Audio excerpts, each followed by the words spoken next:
E aí? Hoje a gente vai mergulhar fundo nas ideias de um livro que pode dar um verdadeiro estalo na cabeça de qualquer investidor. O Clique da Riqueza. A promessa dele é bem forte, viu? Ajudar a gente a enxergar e, principalmente, a largar de mão aquelas ideias que muitas vezes, sem a gente nem perceber, acabam com o nosso potencial de construir patrimônio. Vamos entender juntos como essas armadilhas funcionam? O ponto de partida do livro é aquela pergunta que, vamos combinar, tira o sono de muita gente. Poxa, com tanta informação disponível hoje em dia, por que afinal a grande maioria das pessoas continua perdendo dinheiro na bolsa? A resposta, segundo os autores, não está em nenhuma fórmula mágica ou segredo de mercado, mas sim nas ciladas da nossa própria mente. E para a gente entender esse fenômeno, o livro traz um conceito central, que ele chama de bullshits. Basicamente, são essas armadilhas mentais. Sabe aquelas ideias que soam como verdade absoluta, que todo mundo repete? Pois é, na prática elas são só ruído, barulho que tira o investidor do caminho certo, que é o da acumulação de patrimônio de verdade. Então vamos lá, o que é esse tal de bullshit financeiro? Imagina um raciocínio que na superfície parece perfeito, faz todo sentido, mas quando você cava um pouquinho, vê que é uma falácia. O grande perigo é que essas ideias são repetidas sem parar em todo lugar, na mídia, nos grupos de WhatsApp, por influenciadores. Isso cria uma falsa sensação de segurança, de que a gente está no caminho certo, quando na verdade estamos indo direto para o prejuízo. Vamos começar então pelas armadilhas que são, digamos, mais atraentes, aquelas que prometem um atalho para ficar rico. São justamente esses mitos que se aproveitam do nosso desejo por ganhos rápidos e que, ironicamente, acabam destruindo o patrimônio de quem cai neles. E o primeiro grande mito é aquela imagem que a gente vê em todo lugar, né? A do trader de sucesso, operando de qualquer lugar do mundo, que parece que ficou milionário da noite para o dia, só apertando os botões. Essa historinha que é vendida em cursos e por aí, cria a ilusão de que a bolsa de valores é um caixa eletrônico gigante. Mas olha, a realidade costuma ser bem diferente. E aí vem os números, e eles não mentem. O que a gente vê nessa pirâmide é o funil brutal que é a carreira de trader. A base é enorme, cheia de gente sonhando alto. Mas olha o que acontece. Em só um mês, 40% já pulou fora. Em 2 anos, 80% já desistiu. É uma taxa de mortalidade, vamos dizer assim, altíssima. E agora se prepara porque vem o golpe final. Depois que a gente tira todos os custos, taxas, impostos, sabe quantos conseguem de fato ter algum lucro de forma consistente? Apenas 1%. Esse número mostra sem deixar nenhuma dúvida que o sonho vendido para a maioria se transforma num verdadeiro pesadelo financeiro na vida real.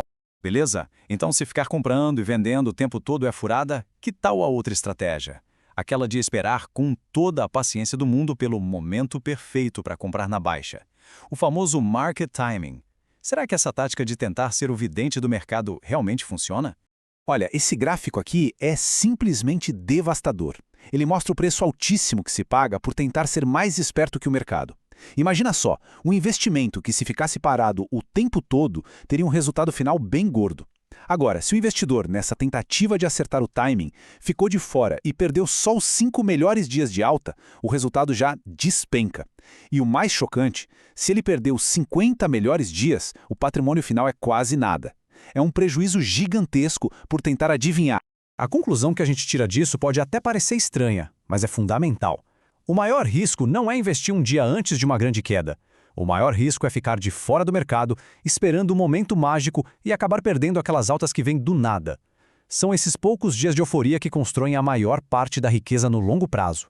Por isso, a lição é clara. O melhor momento para começar a investir é sempre o mais cedo possível.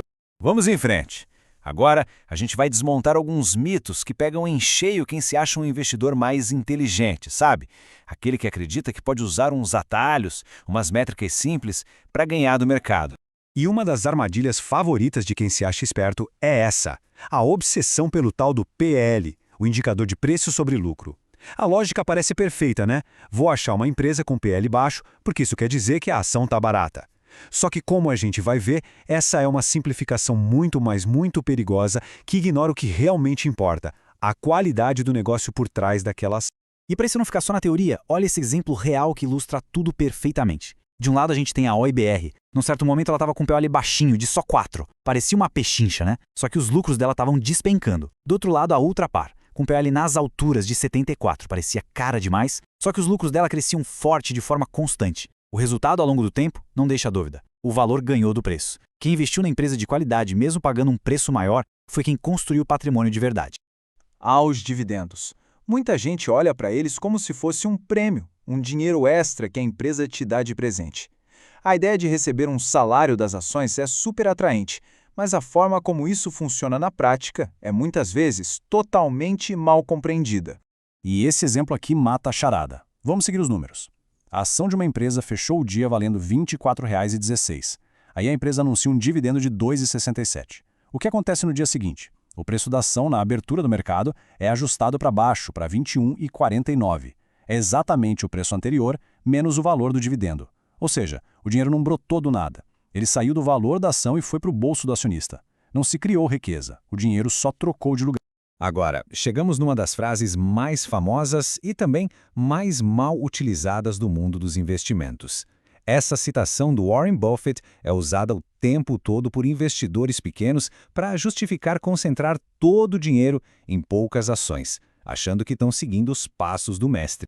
Só que aí, quando a gente vai ver o que o próprio Buffett faz na prática, a história é outra, completamente diferente. É só olhar para o portfólio da empresa dele, a Berkshire Hathaway. É um império gigantesco, absurdamente diversificado. Ele é dono, tem uma parte relevante em dezenas de empresas, de ferrovias a seguradoras, de doces a tintas. O Buffett pratica diversificação num nível extremo. A lição é que aquela frase fora de contexto vira uma armadilha. Para nós, meros mortais, diversificar não é ignorância, é a nossa principal proteção. Certo, já falamos bastante sobre o que não fazer, sobre todas as ciladas, mas então, qual é o caminho certo? Qual é, afinal, o verdadeiro clique da riqueza? Qual é a filosofia que realmente funciona para a gente acumular patrimônio ao longo do tempo? E o legal é que a filosofia é muito mais simples do que parece. Ela se baseia em 4 pilares. Primeiro, focar no valor da empresa, na qualidade dela e não no preço da ação. Segundo, pensar como um sócio de longo prazo, não como especulador. Terceiro, entender que o tempo é o seu maior amigo nos investimentos. E quarto, que é o grande lema, patrimônio não se gira, se acumula.